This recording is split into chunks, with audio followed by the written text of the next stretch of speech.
मुंबई, रात के 9 बजे। तेज रफ्तार बीएमडब्ल्यू मरीन ड्राइव से गुजर रही थी। ड्राइविंग सीट पर बैठा था आर्यन मल्होत्रा, 27 साल का, स्मार्ट, टैलेंटेड और सबसे बड़ा Playboy. Malhotra group of companies का वारिस। उसकी आंखों में घमंड था और चेहरे पर वो मुस्कान जो लड़कियों को दीवाना बना देती थी। दूसरी तरफ एक पुरानी सी चाय की दुकान के पीछे बैठी थी सायरा, 22 साल की, सादगी की मूरत, जो अपनी माँ के साथ झुग्गी में रहती थी। बचपन से ही गरीबी ने उसे मजबूत बना दिया था। कॉलेज में पढ़ाई करती थी और शाम को एक कपड़े की दुकान पर। सायरा को नहीं पता था कि उसकी जिंदगी अगले कुछ हफ्तों में पूरी तरह बदलने वाली है। वक्त का खेल। मल्होत्रा साहब, आर्यन के पिता, एक दिन अचानक सायरा और उसकी माँ के झुग्गी इलाके में पहुंचते हैं। वो सायरा की माँ को देखते ही पहचान जाते हैं। वो उनकी पुरानी मोहब्बत थी, जिसे उन्होंने समाज और अपने लालच के कारण छोड़ दिया था। मल्होत्रा साहब को अफसोस होता है और वो कसम खाते हैं कि अब सायरा को उसका हक दिलवाएंगे। मेरी बहू बनकर आएगी अब ये लड़की इस घर में। उन्होंने आर्यन को ऑर्डर दे दिया, सायरा से शादी कर लो। आर्यन गुस्से से पागल हो गया, लेकिन पिता की जायदाद और पावर को खोना उसके लिए नामुमकिन था। Forced marriage. सायरा को जबरदस्ती शादी के लिए मजबूर किया जाता है। आर्यन को लगता है ये एक गरीब लड़की है जो पैसे की भूखी है। सायरा को लगता है ये लड़का एक घमंडी शैतान है। लेकिन दोनों को अंदाजा नहीं था कि नफरत से शुरू हुई ये कहानी मोहब्बत की आग में तब्दील हो जाएगी। शादी का मंडप रोशनियों से जगमगा रहा था, लेकिन दोनों चेहरों पर बस खामोशी थी। सायरा एक सुंदर लाल जोड़ा पहने सज धज कर रानी जैसे लग रही थी, लेकिन उसकी आंखों में एक अजीब सी उदासी थी।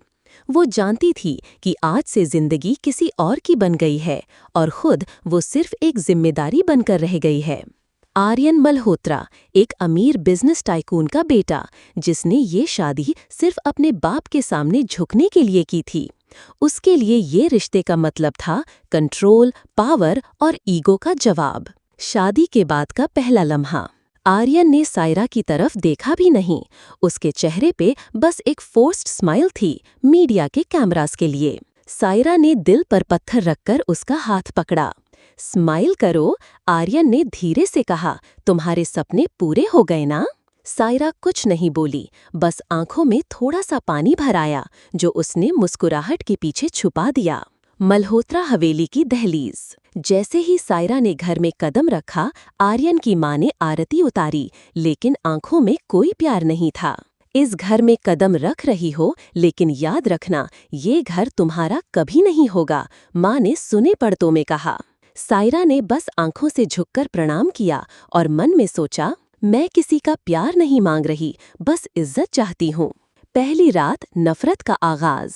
रूम सजाया गया था फूलों से, जैसे किसी सुहाग रात का जश्न हो। लेकिन अंदर जाते ही आर्यन ने डोर जोर से बंद किया और विस्की का ग्लास उठाते हुए बोला, ये सब ड्रामा तुम्हारे लिए होगा, मेरे लिए तो बस एक जिम्मेदारी है। सायरा चुप रही।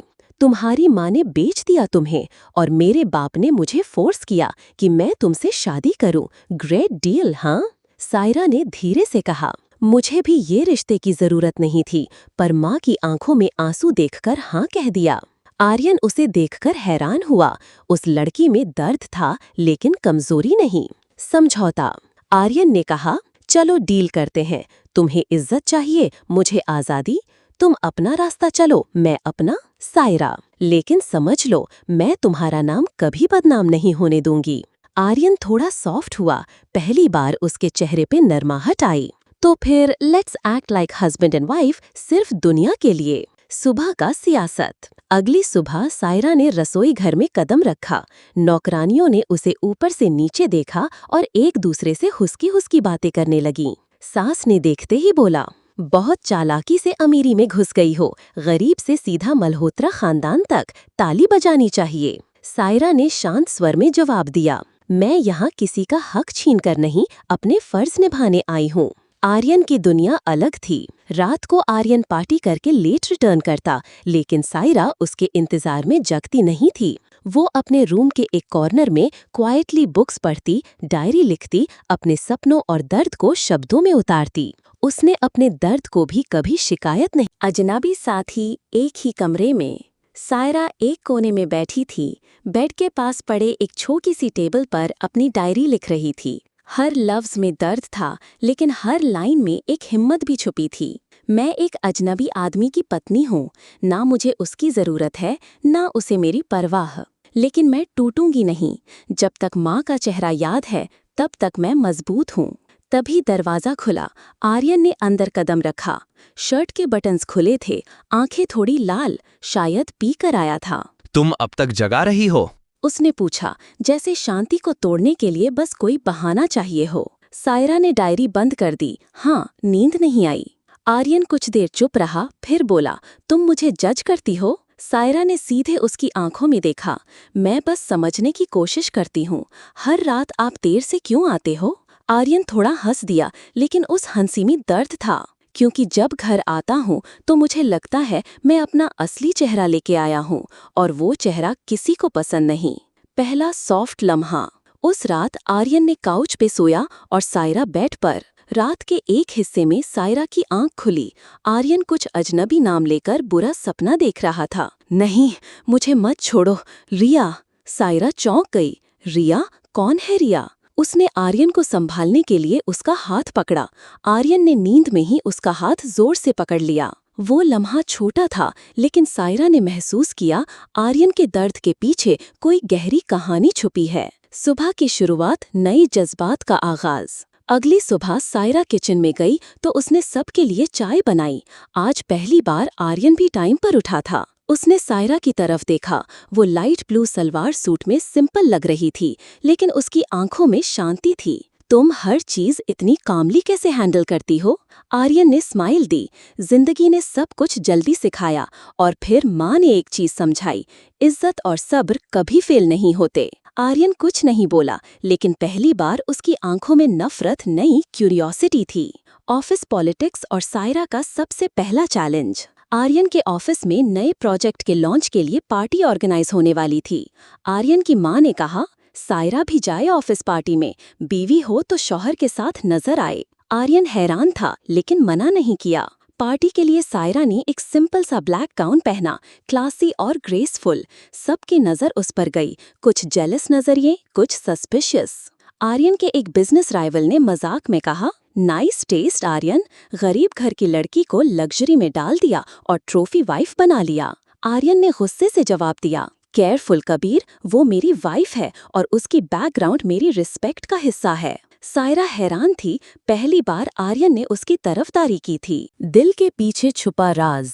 उस रात पार्टी के बाद आर्यन ने पहली बार सायरा के लिए कार का डोर खोला। एक छोटी सी जेस्चर, लेकिन सायरा के लिए वो बहुत था। तुम अच्छी लग रही थी, आर्यन ने कार चलाते हुए कैजुअली कहा। सायरा ने हल्की सी स्माइल दी। तुमने डिफेंड भी किया मुझे उस कबीर के सामने। आर्यन ने डीप सांस ली। मैं खुद को जितना भी टफ दिखाता हूँ ना, कभी कभी किसी की इज्जत के लिए लड़ने का मन करता है। कार में कुछ सेकंड साइलेंस रहा। तभी सायरा ने पूछा, रिया कौन थी? आर्यन ने ब्रेक थोड़ा जोर से दबाया। गाड़ी एक जगह रुक गई। तुमने उसका नाम कहाँ सुना? सायरा ने धीरे से बोला, उस रात जब तुम सपने में चिल्लाए थे। आर्यन ने सर घुमा के उसकी तरफ देखा। आंखों में गिल्ट था। रिया मेरी कॉलेज स्वीटहार्ट थी। हम दोनों ने शादी तक का प्लान बनाया था, लेकिन एक दिन वो चली गई, बिना किसी वजह के।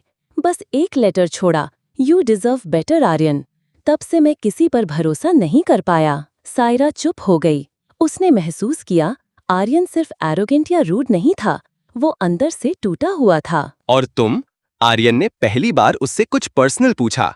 तुम्हारे सपने क्या थे? सायरा ने आंखों में आंसू छुपाते हुए कहा, मुझे टीचर बनना था, लेकिन माँ की तबीयत और घर के हालात ने जिंदगी के पेज पे लिखने से पहले ही कलम छीन लिया। एक दूरी और थोड़ी नजदीकी।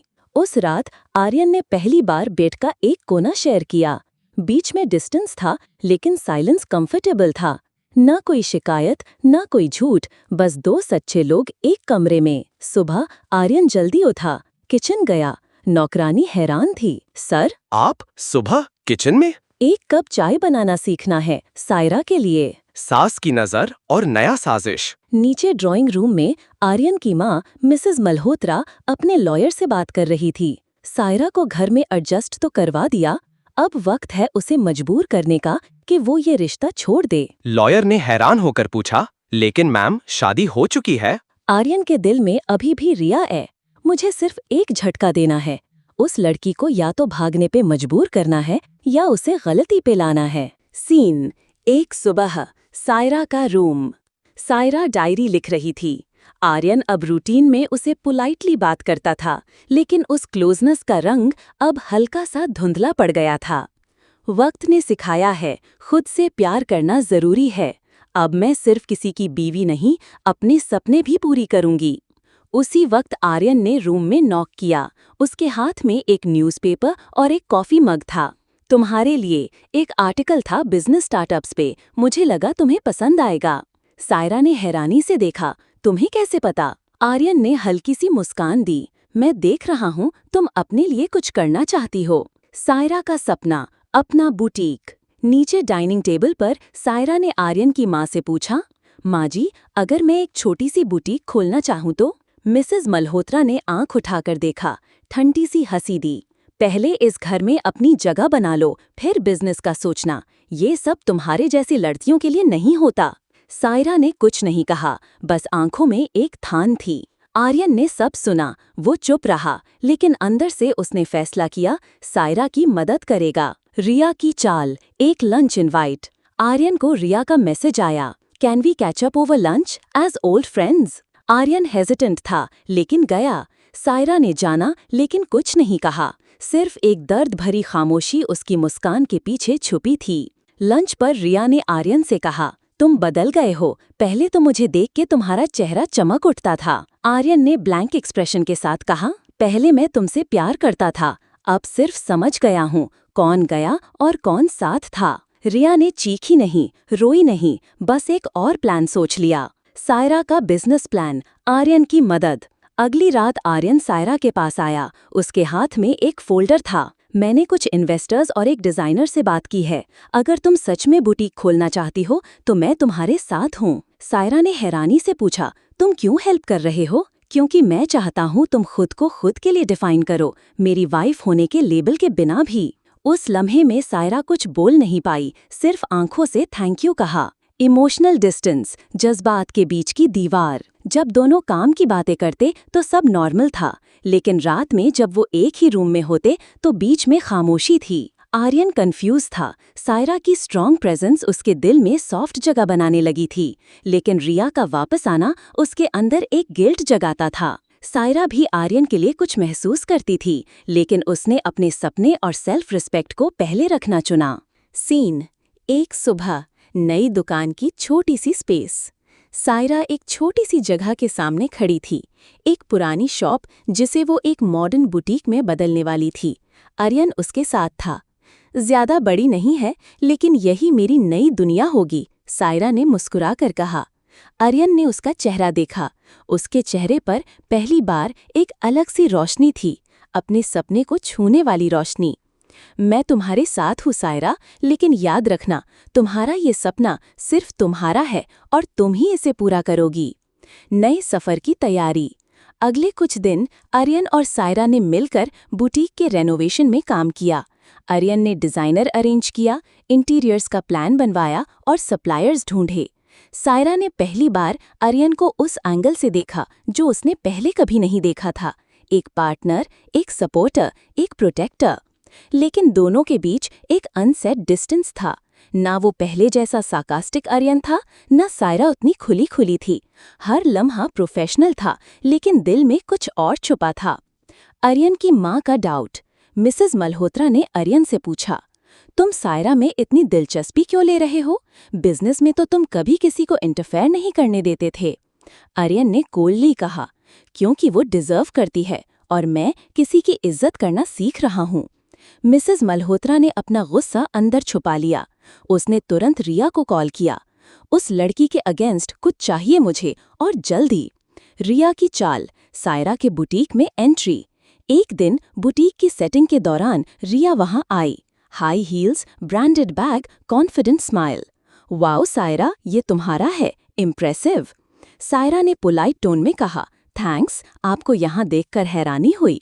रिया ने आर्यन की तरफ देखते हुए कहा, बस आर्यन को मिलने आई थी, but I must say you've done well for yourself.